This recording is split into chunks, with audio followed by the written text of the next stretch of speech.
a comprehensive look at trends, fund profiles, and more in Exploring ETFs. Let's talk about protecting your portfolio against rising interest rates using ETFs with our ETF strategist, Eric Dutram. So in the past week, now we're actually sitting here talking about this on February the 10th. In the past week, apparently rates have ticked up in some space, because I can tell you that the rate on my passbook savings hasn't gone anyplace. I know, same here. My rate is still pretty low in that department, but if we look at the 10-year Treasury rate, which is kind of the benchmark yield, we've seen kind of an uptick back from these kind of 52-week low levels, and right now they're sitting at this 2% rate. Okay.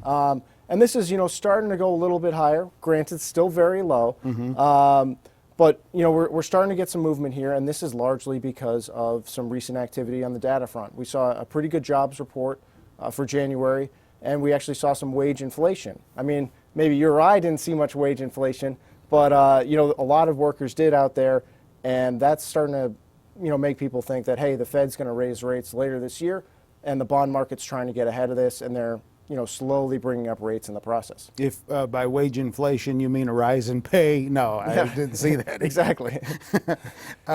So give us the impact to the bonds. That's right, and we've kind of been in a bond bull market here for basically the last 30 years, and that might actually be coming to an end right now, because rising rates, they actually lead to losses for bonds. And that's because yields and bond prices have an inverse relationship. So as yields go up, bond prices are going to go down. And this is, the opposite of the last 30 years, basically, because bond prices have been rising as yields have plummeted.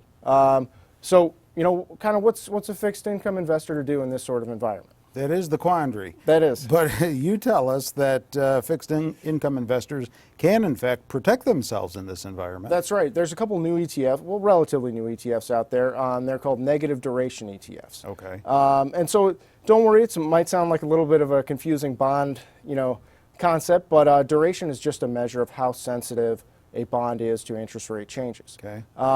So the lower the duration, the less sensitive a bond is to interest rate movements. Short-term bonds, they usually have the lowest duration.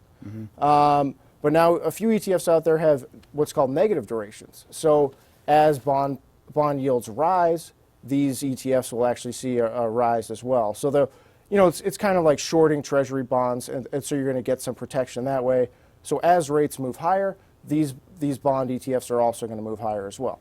All right, nothing like negative amortization on a mortgage, because that's not a good thing. Exactly. All right, this in fact can be a good thing. Right. All right, so you've got one here, the Aggregate Bond Negative Duration Fund, AGND. Yeah, I mean, some of these guys got to work on the length of their names for some of these funds, but we'll just go with AGND for now. Okay.